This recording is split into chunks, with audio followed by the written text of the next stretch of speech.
그 세 번째 시간인데요.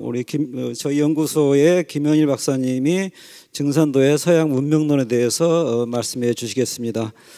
네, 선생님을 모시겠습니다.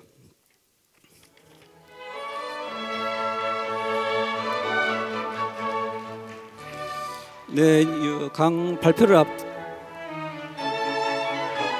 발표를 앞두고 제가 여러분의 흥미를 좀 돋울 수 있을까 싶은 생각으로 사소한 얘기지만 하나 소개해드리고 싶은 것은 독일어로 서양을 아벤트란트라고 합니다. 아벤트란트는 저녁나라라는 뜻이고요.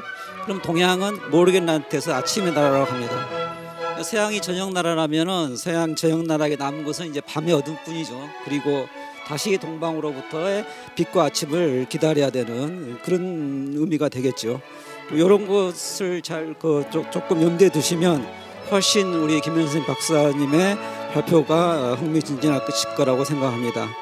발표하신 김현승 선생님은 서울대학교에서 서양사 전공으로 학위를 하셨고요. 또 저희 증산도 문화 사상과 관련해서는 서양의 조약문화, 동양의 창도자 최수은, 그리고 최근에는 유럽과 만난 동양 유목민이라는 역절을 발표하셨습니다. 네, 그러면은 발표를 듣도록 하겠습니다. 네, 상생문화연구소의 김현일입니다. 사실은 제목은 증산도 서양 문명론이라고 폼나게 적었지만은 오늘 제가 발표할 게 논문이라기보다는 증산도 도전에 나오는 서양에 관한 여러 말씀들, 그리고 서양과 관련된 천지 공사들을 여러분들한테 좀 소개하고 그 배경이라든지 그 의미에 대해서 한번 같이 생각해 보자는 그런 취지에서 제가 좀 글을 쓰고 또 이렇게 발표 PPT를 만들었습니다. 그러니까 너무 많은 기대는 하지 말아 주시고, 또 사실은 저의 결론이라고 할 만한 것도 없습니다. 그래서 저의 감상을 맺은 말이라는 데서 간단하게 적어보았습니다. 천지공사라고 보통 사람들은 참 여기 증산도 외 분들은 들어보지 못한 이야기일 겁니다. 이거는 선천 역사를 심판하고 새로운 세상, 지금과는 달리 이 상생의 원리가 지배하는 그런 새로운 세상을 건설하기 위한 하나의 프로그램이다, 이렇게 이야기를 할 수 있습니다. 한자로는 도수라고 쓰던데요. 그런데 이러한 천지 공사는 크게 나누어서 세운 공사와 돈 공사 이렇게 나뉩니다. 이 세운 공사가 이제 역사에 관련된 그런 공사죠. 그런데 도전을 읽어보면 서양에 관한 이야기들이 생각보다는 많습니다. 우리가 이번 학술대회에서 중국 도교 이야기 많이 했죠. 그죠? 우리 한국의 선사상도 이야기를 했지만은, 그리고 또 인도 선생님도 이제 인도의 어떤 시타르 사상에 대해서 이제 발표를 하시고 했는데, 서양 이야기는 아마 제가 처음일 겁니다. 그런데 왜 증산상제님께서 천지공사를 보실 때 서양에 관한 공사도 여러 가지 보셨고, 또 서양에 관해서 이러저러한 말씀들을 많이 하셨다 이겁니다. 그 이유는 무엇일까? 저는 그 당시의 시대적 배경을 조금 우리가 살펴봐야지 그것을 이해를 할 수 있다고 생각합니다. 그래서 도전을 들춰보면 서양의 위협으로부터 동양을 건지는 공사도 있고, 또 서양의 문명 이기 공사라는 공사도 있습니다. 그리고 동양과 서양이 앞으로 통일된다라는 말씀도 하세요. 그것을 위한 공사도 있고요. 심지어는 한국의 경제 발전을 위해서 서양 기운을 불러오는 공사도 있습니다. 예, 당시 조선 망해가고 있었죠. 일본의 식민지로 전락하고 있는 그런 상태에서 한국의 경제 발전을 이야기하고 또 심지어는 한국이 1등국이 되리라는 그런 이야기를 하세요. 그러니까 당시 사람들이 그걸 듣고 아마 저분은 미친 사람이다 이렇게 이야기하는 사람도 있었습니다. 그러나 오늘 그 공사의 상당 대부분이 지금 실현되고 있습니다. 자, 제가 또 보니까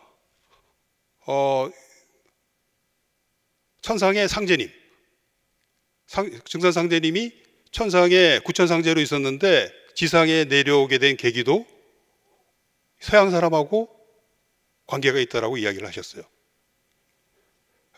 구체적으로 인용하자면 신명계의 주벽, 주벽은 이제 우두머리라는 뜻입니다. 신명계의 주벽 이마두, 마테오 리치죠. 이마두가 온갖 보살들과 신명들을 이끌고 와서 당신에게 간청을 했기 때문에 이 땅에 내려오게 되었다 이렇게 말씀을 하고 계세요. 그리고 심지어는 현대 서양 문명의 기원도 서양 사람 이마두와 연관을 시키고 있다 이겁니다. 그런데 또 한편으로는 당시에 이 서양이 동양을 제국주의 세력으로서 서양 여러 나라들이 동양을 몰아붙이고 있었죠. 그래서 그랬는지 서양이 명부라 서양을 믿는 자는 이롭지 못하리라라는 말씀도 하고 계십니다. 그리고 또 한편으로는 조금 그것과 뉘앙스가 다른데요. 서양 사람들한테 제주를 배워서 우리말로 하자면 과학기술을 배워서 이렇게 이야기를 할 수 있겠죠. 제주를 배워서 다시 그들에게 대항하는 것은 배은망덕줄에 걸린다. 이런 서양의 과학과 기술을 긍정하는 그런 말씀도 있고요. 또 그 다음에 조선을 세계의 상등국으로 만들려면 서양 신명을 불러와야 한다. 이런 묘한 말씀도 있습니다. 자, 그래서 도전해 보면 서양에 관한 말씀들이 많이 나오는데 도대체 이 동양과 서양, 이스트 앤 웨스트를 어디부터 이렇게 우리가 나눠야 할지, 어디부터 동양이고 어디부터가 서양인가? 자, 유라시아 대륙은 여러분들이 알듯이 하나의 땅덩어리죠. 하나의 큰 땅덩어리입니다. 지리적으로 봐서는 우랄 산맥이라는 게 높은 산맥은 아닙니다만은 우랄 산맥에서부터 아시아가 시작이 된다 이렇게 지리학자들은 이야기를 하는데 역사는 그거하고는 조금 차이가 있습니다. 일부 역사학자들 같은 경우는 중동부터가 아니라 서양 사람들은 이제 오늘날에 요새 많은 문제를 일으키고 있는 중동, 유럽에서 볼 때 이제 가까운 아시아라는 뜻이죠. 가까운 동양. 이 중동부터가 아니고 거기를 지난 인도부터 이제 동양으로 봐야 된다. 이렇게 이제 보는 사람들이 있습니다. 제가 나중에 이제 소개할 역사학자인 이안 모리스라는 사람이 이제 그런 입장인데요. 왜 그런 입장을 취하자면, 그러니까 이제 중동은 서양 쪽으로 분류를 해야 된다. 왜? 그쪽에서 나온 옛날 문명들이 서양으로 전파가 돼가지고 서양 문명을 발전시키는데 이제 기여를 했기 때문에 그쪽은 서양으로 넣어야 된다 이렇게 이제 이야기를 하고 있습니다. 좌우간 우리가 어디서부터 어떤 입장을 취해야 될지는 저도 잘 모르겠습니다. 좌우간 우리 한국이 위치해 있는 곳은 아시아의 끄트머리입니다. 그래서 서양 사람들은 이제 익스트림 오리엔트라고 이야기를 하죠. 극동. 좌우간 오늘날에는 이제 아시아 중에서 가장 발전한 지역이 이 동아시아입니다. 이 동쪽 끄트머리에 있는 일본, 한국 그리고 중국이 이제 경제적으로 20세기에 와서 크게 흥기하게 되었습니다. 그래서 이제 세계를 어쩌면 주도할지도 모르는데 아직까지는 주도하지는 못하고 있죠. 자관 이 동양과 서양, 서쪽에는 유럽이 있고 동쪽에는 이제 동아시아가 있고 중간에는 뭐 중앙아시아도 있고 또 중동도 있습니다. 이 동서양 사이의 관계는 역사의 큰 테마입니다. 고대에도 접촉이 없었던 건 아니지만은 이 근대사에 들어와서 이 동양과 서양과의 관계는 아주 다양한 측면으로 그리고 드라마틱하게 전개가 되었습니다. 서양 사람들은 뭐라고 하냐면 서양 근대사는 16세기부터 시작된다. 16세기는 서양 근대의 서막을 여는 세기라고 이야기를 합니다. 그래서 그 시기에 르네상스도 활발하게 벌어졌고 또 유럽 세계를 두 개로 종교적으로 이제 두 개로 나눈 종교 개혁도 바로 16세기에 있었죠. 그리고 무엇보다도 우리 동아시아인들의 입장에서 동양인들의 입장에서 볼 때 큰 의미를 갖는 것은 지리상의 대발견입니다. 지리상의 대발견. 그래서 대항해 시대가 시작이 되죠. 그래서 이제 배를 타고 아프리카 대륙을 둘러서 인도를 거쳐서 중국으로 그리고 심지어는 일본까지 오는 이 항로를 개척을 서양 사람들 중에서 가장 끄트머리에 있는 포르투갈인들이 해내게 됩니다. 굉장히 그 의미심장한 그 일이었고요. 이때부터 동양과 서양 간의 관계가 아주 급변하게 된다 할까요? 그래서 제가 지도를 하나 그 항로의 지도를 제가 여러분들한테 이제 보여드렸습니다. 자, 그래서 이 포르투갈인들이 사실은 뭐 거의 한 80년 정도의 이 국가적인 사업을 통해서 이제 이 항로를 개척을 한 거예요. 개인이 뭐 개인 사업한 게 아니고 그러다 보니까 이제 그 과정에서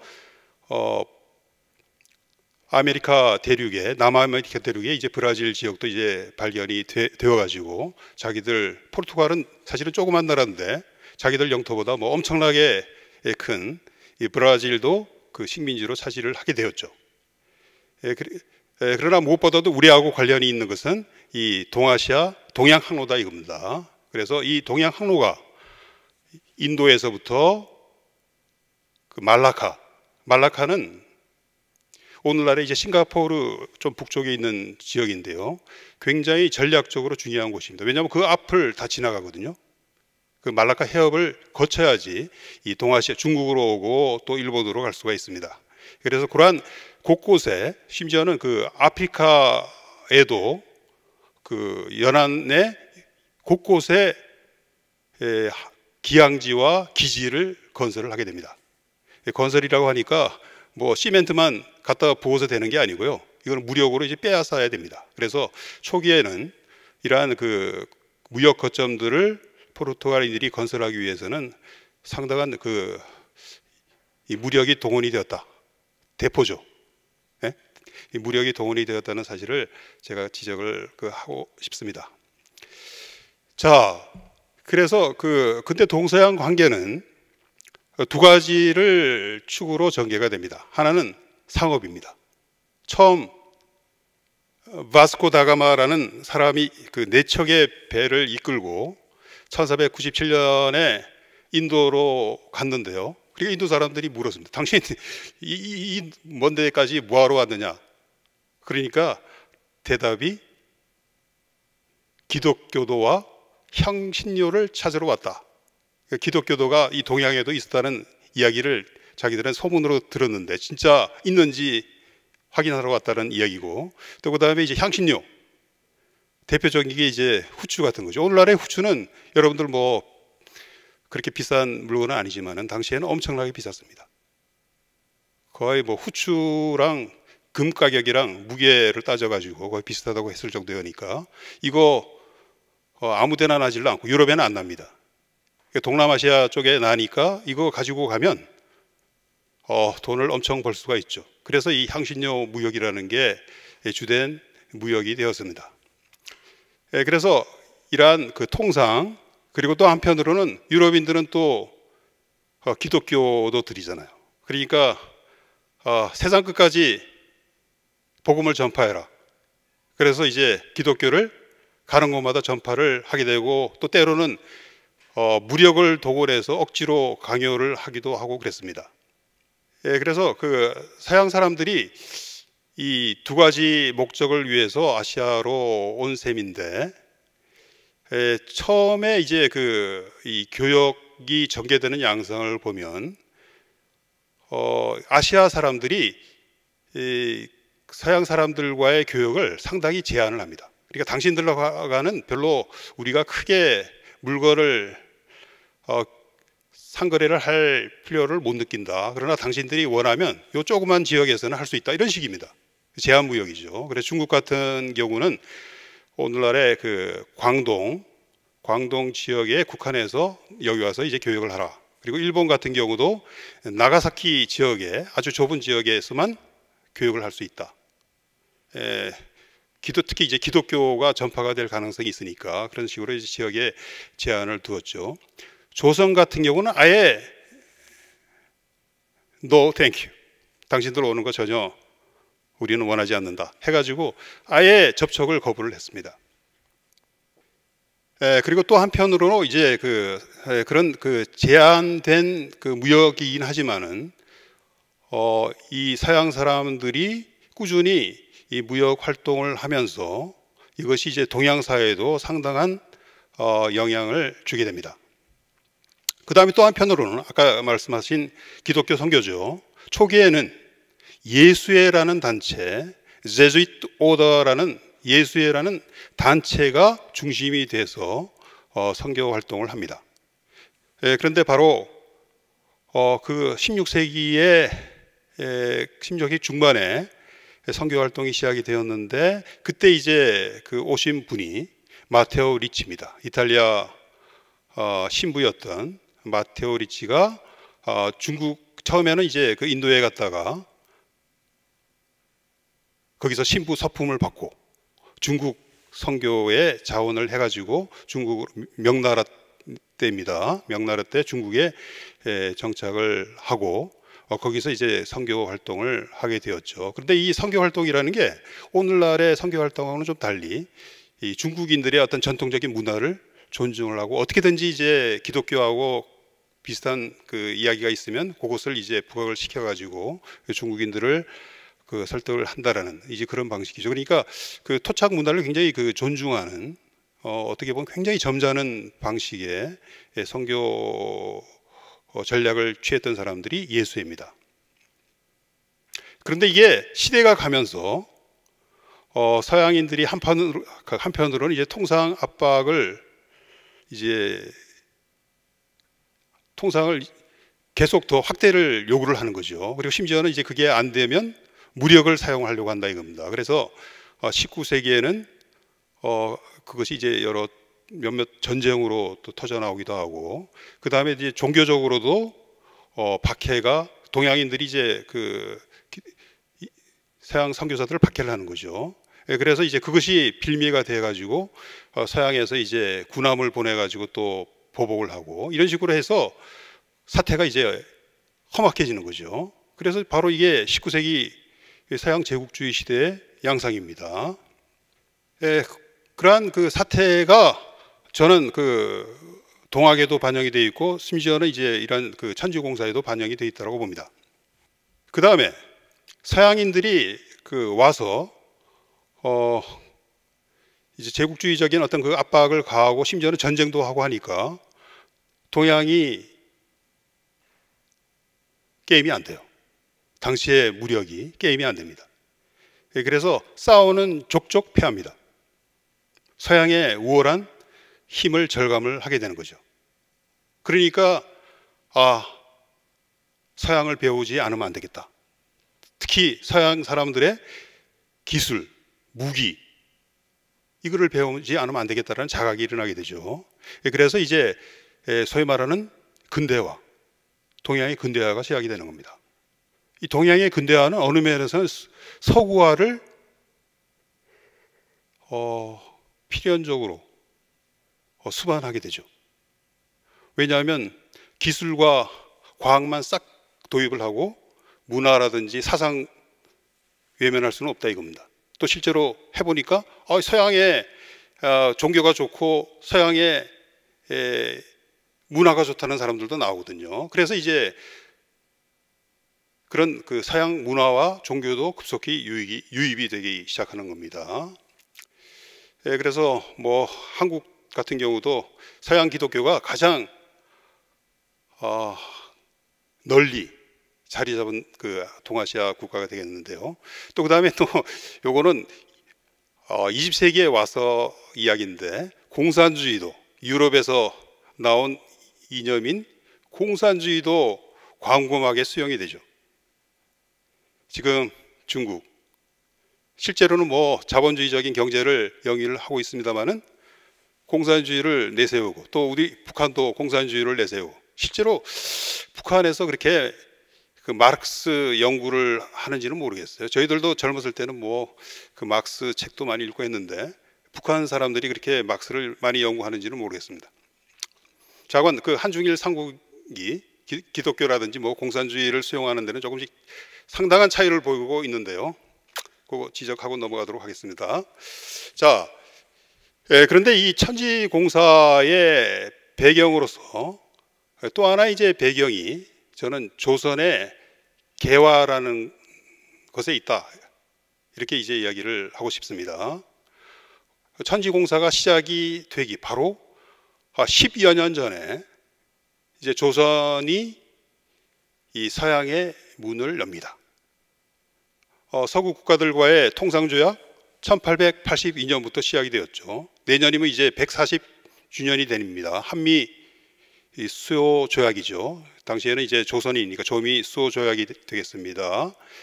그리고 그로부터 10여 년 뒤에는 갑오 동학혁명이 실패한 이후에 친일파가 정부가 들어서죠. 일본을 모델로 삼아야 된다라는 이 친일파 정부가 들어서 가지고 갑오 경장, 갑오 개혁을 광범하게 이제 추진을 하게 됩니다. 이게 이제 조선 이 근대화의 시발점이라고 이제 일반적으로 이야기를 하는데요.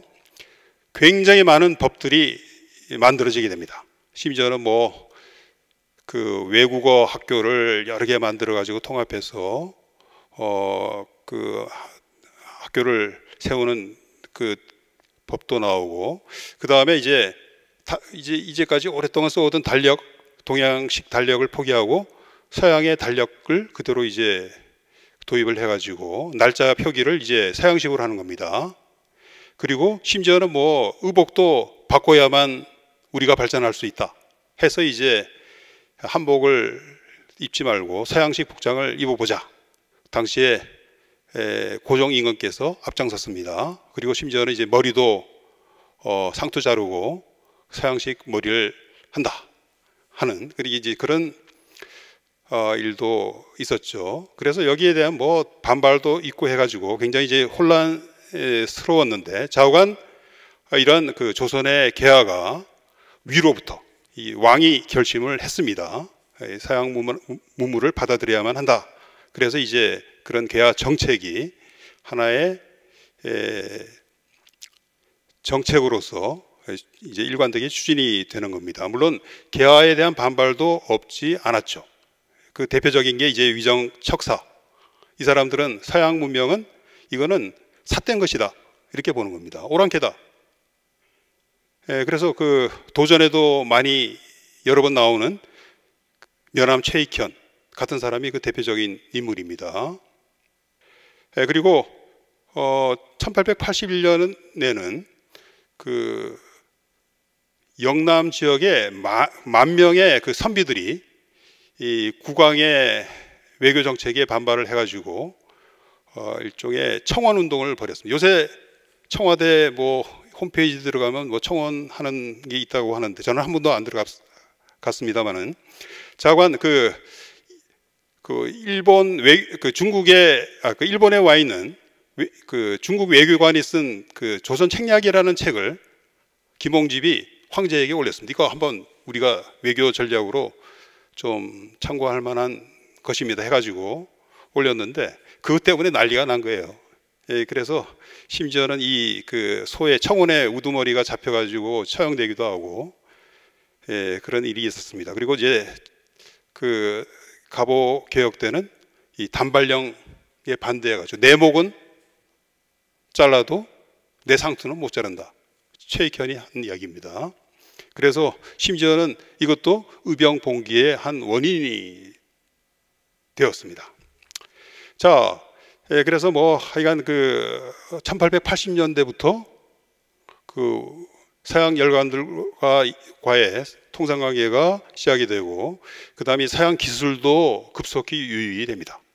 저는 급속이라는 표현을 좀 쓰고 싶은데요. 자관 그 왕실에서 왕이 이제 앞장서서 하니까 좀 급속히 유입이 되었던 것 같습니다.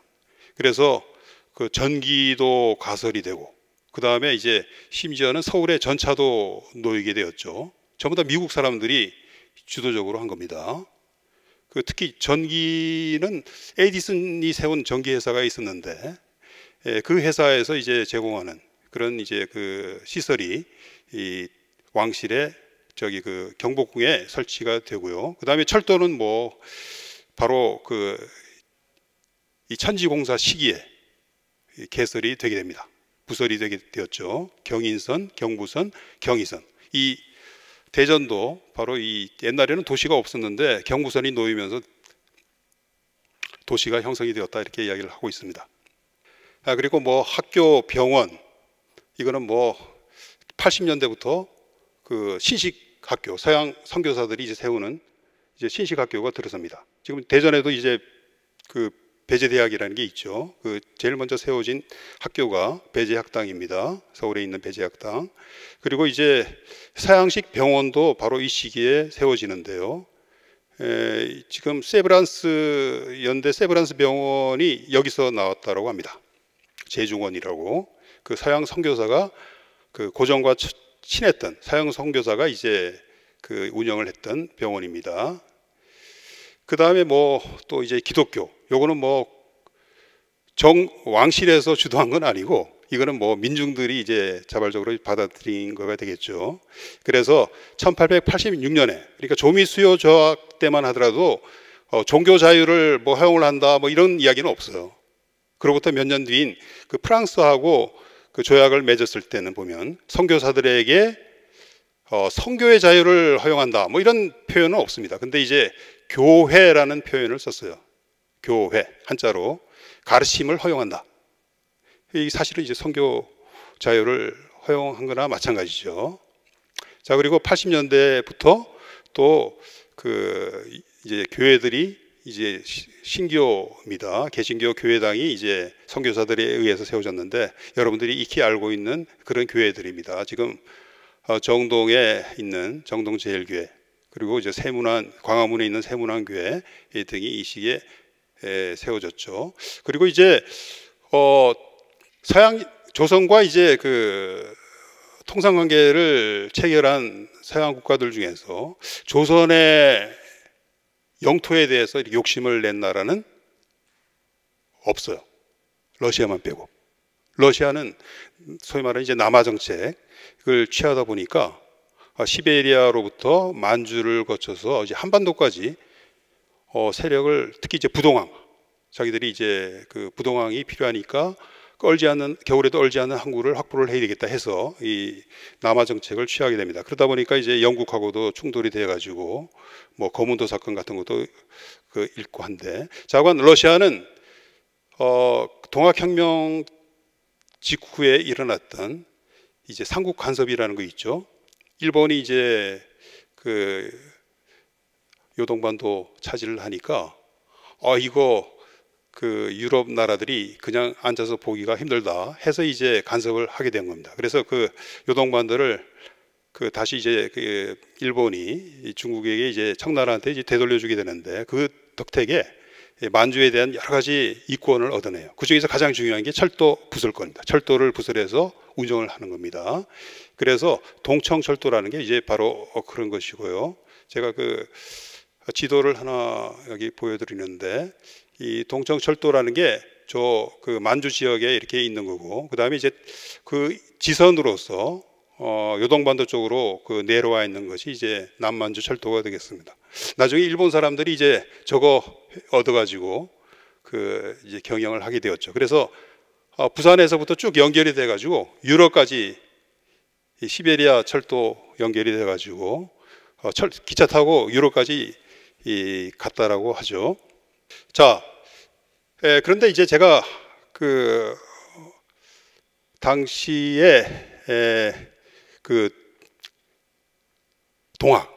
동학혁명을 일으켰던 이 동학이 서양에 대해서는 어떻게 생각을 했는지 한번 조사를 해봤더니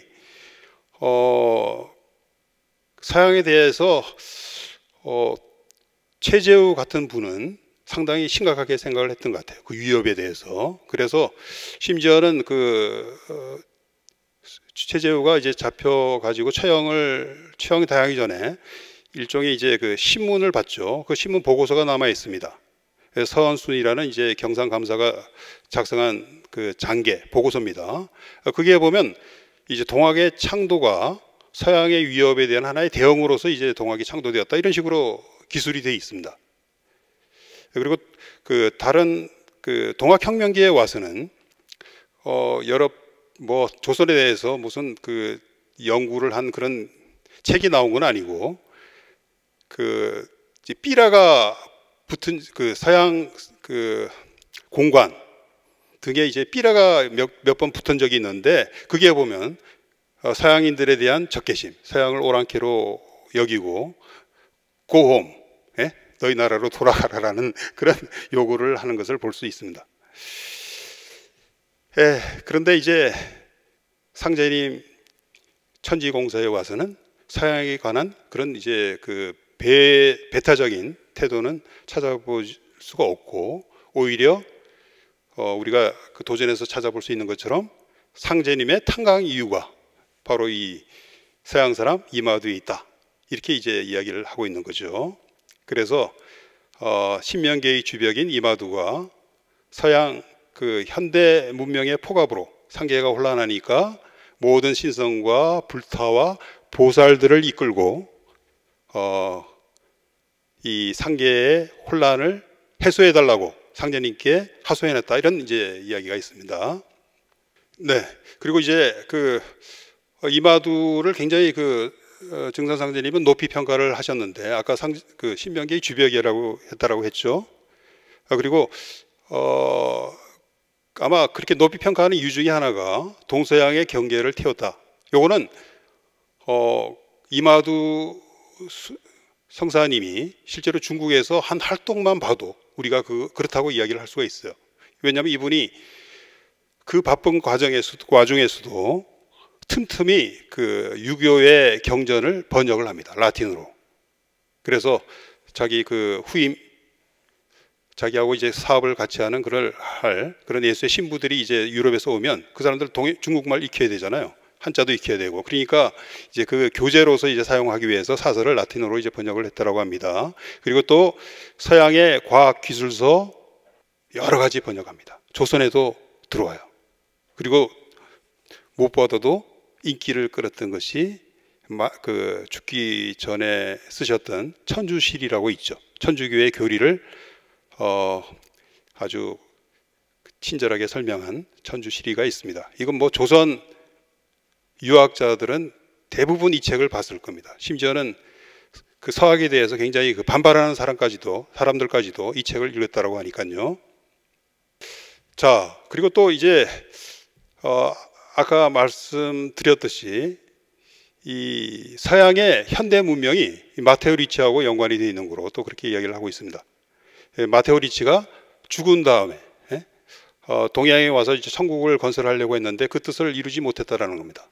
그래서 죽어서는 이제 서양에 돌아가 다시 지상 천국을 건설하기 위해서 노력을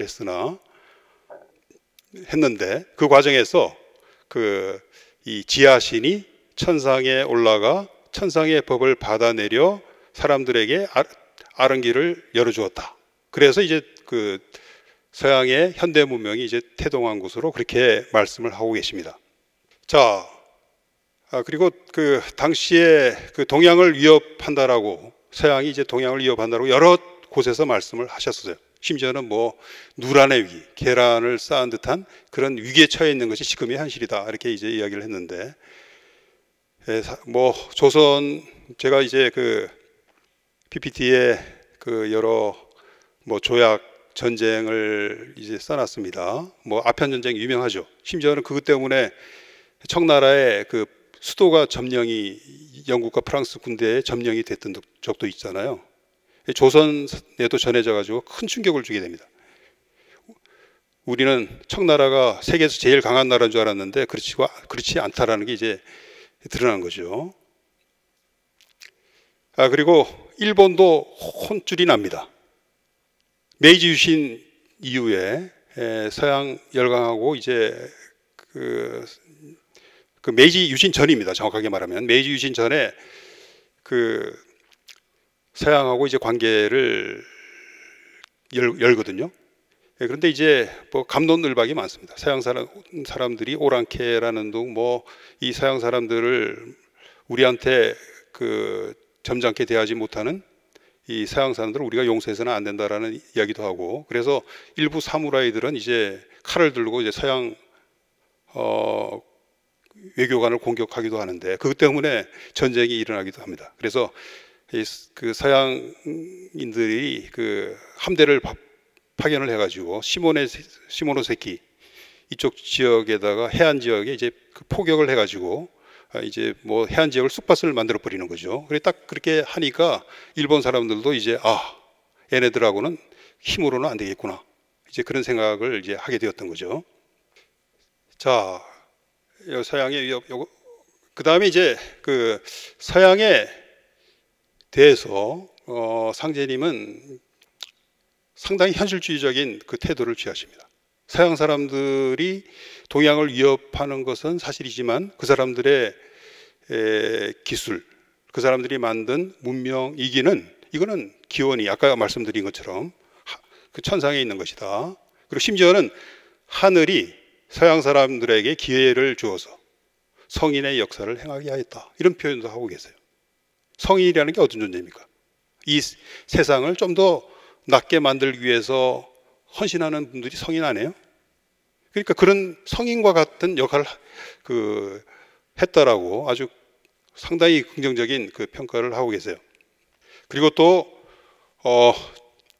조선 국운을 바로잡는 공사라는 공사를 그 서울에 가서 행하신 적이 있는데, 그때는 전부 다 성도들 여러 사람하고 상제님이 한편으로는 기선을 타고 인천으로 가고, 또 한 사람들은 일부는 대전에서 이제 기차를 타고 이제 서울로 갔던 거죠. 문명이기를 이용해서 이제 서울로 진출을 하신 겁니다. 그래서 이제 조선 국운을 바로잡는 아주 상징적인 공사입니다. 천자부 해상이라는, 천자가 바다에 떴다라는 이제 글을 적어서 남대문에 붙이라고 하는 이제 그런 그 공사를 행하시기도 했습니다. 그 다음에 또 제주 기운을 서양에 둔다. 제주는 뭡니까? 물주 아니에요, 물주. 여러분들 그 같이 친구들하고 어울려서 술 마실 때 최근에 좀 보너스도 많이 받고 해가지고 내가 한턱 쏜다, 물주죠. 그런 비슷한 그 의미로 제주라는 표현을 썼던 것 같습니다. 그래서 그 어떤 사업을 하는데 이제 그 미천을 댈 사람, 그 상제님의 성도 중에서는 백남신이라는 분이 있었습니다.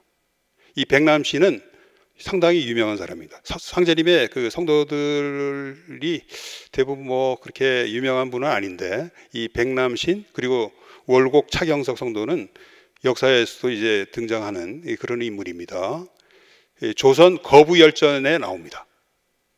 전주 진위대 향관을 지내기도 하고, 그 전라북도 외관, 그러니까 일종의 조세청부, 왕실의 조세청부를 해서 돈을 이제 상당히 많이 벌었던 모양입니다. 그래서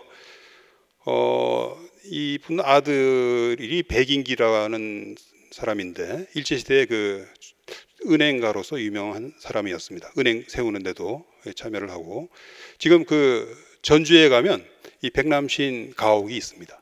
전 거기서 하루 자본 적이 있는데 굉장히 큰 집이고, 당시 뭐 자관 그 상제님도 이 백남신 성도의 집에서 주무시고 했던 적이 있는 것 같습니다. 그래서 이 백남신이 굉장히 부자였는데, 이제 그 천지공사에 필요하니까 이제 그 돈을 좀 대라 해서 이제 10만 장을 그 어음으로 상제님한테 바쳤다라는 이야기가 있는데, 그 공사를 다 하고 나서 그 돈을 어음을 돌려줬다라는 기록이 있습니다. 근데 이제 요 리추얼의 어떤 그 의미가 뭐냐? 이제 그걸 여러분들이 한번 생각을 해보시기 바랍니다. 그리고 또 이제 그 심지어는 관운장이 삼국시대 인물인데, 관운장의 그 신명이겠죠. 관운장의 신명을 조선으로 보내 전란을 일으킨 그런 공사도 있습니다. 그 공사의 목적은 한마디로 이야기를 하자면 서양 열강들 사이에 전쟁을 일으켜 가지고 서양 세력을 이제 좀 약화시키겠다라는 거죠. 그래서 그랬는지 이 공사로부터 몇 년 뒤에 1차 세계대전이 일어납니다. 서양 열강들 사이의 싸움이죠. 서양 사람들이 The Great War라고 할 때는 바로 1차 세계대전을 이야기를 합니다. 2차 세계대전이 아니고, 그만큼 참전국이 많았고 또 엄청난 희생이 뒤따랐던 전쟁입니다. 서양 역사를 뒤흔들어 놨죠. 예를 들어서 유럽의 그 큰 나라들 4대 제국, 러시아 제국, 오스트리아 헝가리 제국, 독일 제국, 오스만 제국 모두 다 이 전쟁 때문에 망해요. 그리고 새로운 그 민족 국가들이 다수 등장을 하게 됩니다. 그리고 이 태모 고수부님, 조금 전에 그 노종상 박사님께서 발표하신 태모 고수부님께서는 이제 증산상제님의 반려자로서 이제 초기 교단의 지도자였죠. 그런데 이분도 서양에 대해서 하신 말씀이 있어요. 지금은 서양이 잘 살지만 나중엔 동양이 잘 살게 되느니라. 조선과 미국은 운세가 서로 바뀌리라. 저는 이 말씀을 아주 심각하게 받아들이고 있습니다. 자, 그래서 이제 제가 천지공사와 관련된 이제 그 이야기들을 좀 했고요. 그 다음에 이제 저는 뭐 역사학자고 하니까 한번 역사학자들은 그 동양과 서양에 대해서 어떻게 이야기를 하느냐 간단하게 좀 소개를 하고 마치도록 하겠습니다. 우선 막스 베버라는 사람을 여러분들이 다 많이 들어보셨죠. 물론 책은 별로 안 읽었을 겁니다. 읽으면 좀 어렵기도 하고 좀 재미는 없어요. 그런데 이제 우리 같은 전문가들이 보기에는 엄청난 사상가입니다. 굉장히 역사, 사회과학 이쪽을 연구하는 사람들한테는 굉장히 큰 도움을 줄 수 있고 많은 그 가르침을 우리가 받을 수 있는 그런 분인데, 불행히도 이제 60세를 넘기지 못하고 돌아가셨어요. 바이마르 공화국 헌법을 집필하는 데도 이제 참여를 하셨는데 그 공화국이 세워지는 것도 제대로 보지 못하고 돌아가셨죠. 이분은 이 서구 자본주의의 그 원인, 왜 다른 지역에서는 이제 근대 자본주의가 발전하지 못했는데 서구에서는 그렇게 자본주의가 발전을 했느냐, 이 문제 의식을 갖고 그 원인을 이제 꾸준히 탐구를 하다 보니까 이 서양 자본가들의 영혼 속으로 들어가야 된다. 그 사람들의 머리를 한번 뽀개 봐야 된다. 해서 이제 그 사람들의 윤리, 그 사람들의 정신을 파고보니까 그게 이 프로테스탄트 윤리에서 크게 영향을 받은 것이다라는 것을 이제 밝혀낸 거죠. 그래서 그 이후로는 이제 종교가 중요한 역할을 하는구나. 역사에서는 종교를 빼고는 역사의 흐름을 잘 이해를 할 수가 없을 것이다 해가지고 이분이 그때부터는 이제 종교를 연구를 하기 시작합니다. 그래서 유교와 도교라는 책도 쓰고요. 유대교, 힌두교와 불교, 그 힌두교와 불교에는 우리 한국 이야기도 나옵니다. 그래서 이제 그 동서양 종교 주요 종교들을 이제 그 연구를 하고요. 그러한 종교, 특히 이제 그러한 종교들이 경제 윤리에는 어떤 경제 윤리를 가르쳤느냐 하는 것을 이제 그 많이 언급을 하고 있는데, 서구에서는 좌우한 합리주의가 발전하게 되었다. 이게 이제 프로테스탄티즘하고도 연관이 되어 있는 겁니다. 그런데 이분이 저는 사실은 이제 막스 베버를 거의 정신적 스승으로 생각을 합니다만은, 이분의 주장을 다 받아들이기는 좀 그렇고요. 특히 서구 중심주의적인 어떤 그런 약간 편견이 있지 않나 그런 생각을 하고 있습니다. 만약에 이분이 오래 사셔가지고 동아시아의 20세기 후반 동아시아의 경제 발전을 목도했더라면 아마 그 생각이 좀 달라지지 않았을까 이런 생각을 하고 있습니다. 자, 그 다음에 데이비드 랜디스, 이건 하버드대 이제 교수로서 경제사, 이코노믹 히스토리의 유명한 분입니다. 저도 학위 논문을 쓰면서 이분 책을 이분은 그 책으로부터 많은 도움을 받았는데, The Unbound Prometheus라 해가지고 유럽의 그 산업혁명기의 기술 발전을 연구한, 보통 사람들은 도저히 못 읽을 겁니다. 재미가 없어가지고. 그러나 굉장히 훌륭한 책으로 꼽히고 있고요. 그 다음에 이제 98년에 나온 국가의 부와 빈곤이라 할까요? 요 책이 있습니다. 요 책에 보면 이제 동아시아 국가들, 동아시아 나라들 중에서 경제 발전에 성공한 이 네 나라, 그리고 일본, 이 나라들의 성공 스토리, 석세스 스토리를 이제 설명을 하고 있습니다. 그래서 한마디로 요약을 하자면, 이 후발주자의 이점을 잘 이용을 했고, 특히 동양의 노동 윤리, 일종의 이제 문화적인 요인을 강조를 하는 거죠. 막스 베버처럼 그런 어떤 윤리를 강조를 하는 겁니다. 그런 게 이제 동아시아, 이 중동이라든지 이 남아메리카 나라들이 성공하지 못한 반면에 동아시아 국가들이 성공한 요인으로서 그러한 노동 윤리를 강조를 하고 있습니다. 그 다음에 또 하나는 제가 이제 마지막으로 이제 소개할 분은 이안 모리스, 지금 이제 스탠포드 대학의 교수로 있는데, 이 사람이 보니까 저하고 나이가 같더라고요. 그래서 제가 살짝 기분이 나빴습니다. 고고학으로 출발했는데 역사에 대해서도 엄청나게 박식하고요. 왜 서양이 지배하는가라고 우리말로 번역이 되어 있는데, 번역도 잘 되어 있습니다. 여기서 이제 동서양의 발전을 그야말로 석기 시대부터 추적을 하고 있어요. 상당히 이제 객관적인 지표를 만듭니다. 사회발전 지수라는 것을 만들어 가지고 그것을 가지고 이제 비교를 하고 있는데, 자관 이 사람 결론에 의하자면 AD 550년부터 1750년, 한 1200년 동안은 서양이 우세한 게 아니고 동양이 우세했다라는 거예요.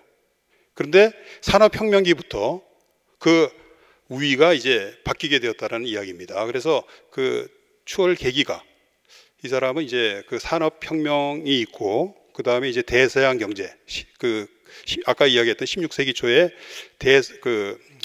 지리산 발견과 더불어서 대서양 경제의 발전, 이제 그리고 스텝지대 폐쇄, 유목민들의 이제 공격을 이제 막은 거죠.